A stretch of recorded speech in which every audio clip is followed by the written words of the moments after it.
Hi sir, ಹೊಸ ವರ್ಷಕ್ಕೋಸ್ಕರ ನಾನು brigade ರೋಡಿಗೆ ಬಂದಿದ್ದೀನಿ. ಇದು ಚೆಸ್ಟ್ ಸ್ಟ್ರೀಟಲ್ಲಿ ನಿಂತಿದ್ದೀನಿ. ಸೊ 2023, 24, 25ರಲ್ಲಿ ಏನೇನು ನಡೀತು, ಏನೇನು ರಾಜಕೀಯದಲ್ಲಿ ನಡೆದಿದೆ, ಏನೇನು ಪ್ರೆಸೆಂಟ್ ಸೊಸೈಟಿಯಲ್ಲಿ ನಡೆದಿದೆ ಅದರದ್ದೊಂದು ಕವನ ರೀತಿ ಒಂದು ಲಿರಿಕ್ಸ್ ಬರ್ತಿದ್ದೀನಿ. ಸೊ ಇದನ್ನು ತಿಳ್ಕೊಂಡು ಜನ 2026ರಿಂದ ಇದನ್ನು ಚೇಂಜಸ್ ತರಲಿ ಅಂದ್ಬಿಟ್ಟು ಸೊ ಅರಿವು ಮೂಡಿಸೋಕ್ಕೋಸ್ಕರ ಇದೊಂದು ಕವನ ಬರ್ತಿದ್ದೀನಿ. ಸೊ ನಾನು ನಿಮ್ಮ ಮುಂದೆ ಪ್ರೆಸೆಂಟ್ ಮಾಡ್ತಾ ಇದ್ದೀನಿ. ಒಂದು ಕಥೆಯ ಹೇಳುತ್ತೇನೆ ಕೇಳೋ ತಿಮ್ಮಪ್ಪ, ಭಾರತವೆಂಬ ದೇಶ ಇತ್ತು ಭೂಮಿ ಒಳಗಪ್ಪ, ದೇಶದಲ್ಲಿ ಇತ್ತು ಕರ್ನಾಟಕವೆಂಬ ರಾಜ್ಯ ಕಾಣಪ್ಪ, ರಾಜ್ಯದಲ್ಲಿ ಆಳುತ್ತಿದ್ದವು 3 ಪಕ್ಷ ಕಾಣಪ್ಪ. ಹೆಸರು ಹೇಳುತ್ತೇನೆ ಕೇಳೋ ನಮ್ಮ ತಿಮ್ಮಪ್ಪ, ಕಮಲವನ್ನು ತೊಟ್ಟು ನಿಂತ BJP ಕಾಣಪ್ಪ, ಹಸ್ತವನ್ನು ತೋರಿಸಿ ನಿಂತ ಕಾಂಗ್ರೆಸ್ ಕಾಣಪ್ಪ, ತೆನೆ ಹೊತ್ತು ನಿಂತುಕೊಂಡ ಮಹಿಳೆ ಕಾಣಪ್ಪ, ಅದಕ್ಕೆ JDS ಎಂಬ ಹೆಸರು ಅಂತ ಇಟ್ಟೋರು ಕಾಣಪ್ಪ. ಈ 3 ಪಕ್ಷದಿಂದ ಜನರ ನೀನೇ ಕಾಪಾಡಬೇಕಪ್ಪ.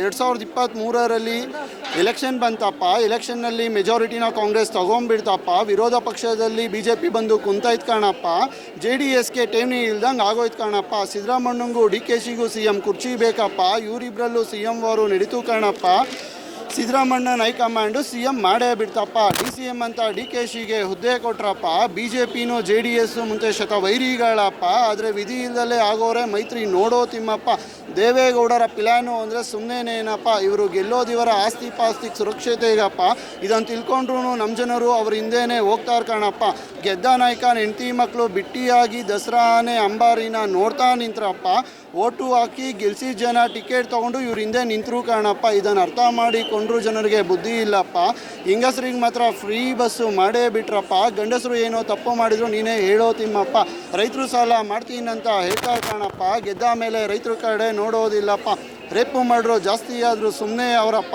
ಟಗರು ಅಂತ ಬಿರುದು ತಗೊಂಡು ಸುಮ್ಮನೆ ಆದ್ರಪ್ಪ, ಬಂಡೆ ಅಂತ DKಶಿನೂ ಸುಮ್ಮನೆ ಆದ್ರಪ್ಪ, ಇವತ್ತು ನ್ಯಾಯ ಅಂತ ಇದ್ದರೆ ಅದು ಸೋಷಲ್ ಮೀಡಿಯಾದಲ್ಲಪ್ಪ, ಇದು ಇಲ್ಲದಿದ್ದರೆ ಜನರ ಕತೆ ಗೋವಿಂದನಪ್ಪ, ಇದು ಇದ್ರೂ ಕೂಡ ಇಷ್ಟು ಅನ್ಯಾಯ ನಡೀತೈತೆ ಕಾಣಪ್ಪ, ಇದನ್ನು ತಡೆಯೋಕ್ಕಾಗೋದು ಪೊಲೀಸಿಂದ ಮಾತ್ರ ಕಾಣಪ್ಪ, ದೊಡ್ಡವರಂತ ಸುಮ್ಮನಾಗ್ತಾರೆ ಪೊಲೀಸ್ ಕಾಣಪ್ಪ, ಹಿಡಿಯೋಕೆ ಹೋದರೆ ಟ್ರಾನ್ಸ್ಫರ್ ಅಂತ ಮಾಡ್ತಾರಂತಪ್ಪ, ಇದಕ್ಕೆ ಸುಮ್ಮನೆ ಆಗೋರಂತ ಇವರು ಕಾಣಪ್ಪ, 2019ರಲ್ಲಿ ಕೊರೋನಾ ಅಂತ ಕಾಯಿಲೆ ಬಂತಪ್ಪ, ಕಾಯಿಲೆಯಲ್ಲಿ ರಾಜಕಾರಣಿಗಳು ಯಾರು ಸಾಯಲೇ ಇಲ್ಲಪ್ಪ, ಸತ್ತವ್ರು ಮಾತ್ರ ಓಟು ಹಾಕಿದ ಜನರೇ ಕಾಣಪ್ಪ, ಇದು ಎಲ್ಲ ಗೊತ್ತಿದ್ರೂ ಜನರಿಗೆ ಮಾತ್ರ ಬುದ್ಧಿ ಇಲ್ಲಪ್ಪ.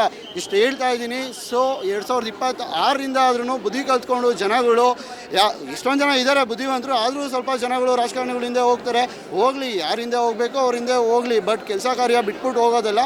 ಸೊ ನಮ್ಮ ದೇಶಕ್ಕೋಸ್ಕರ ದುಡಿಲಿ, ಆ ದಿನನ ವೇಸ್ಟ್ ಮಾಡ್ದಂಗೆ 2026ರಿಂದ ಈ ಬುದ್ಧಿ ಹೇಳಿದ್ದೀನಿ. ಸೊ ಮುಂದೆ ಭಾಳ ಬದುಕಲಿ ಅಂದ್ಬಿಟ್ಟು ನನ್ನ ಆಸೆ ಸರ್, ಅಷ್ಟೇ.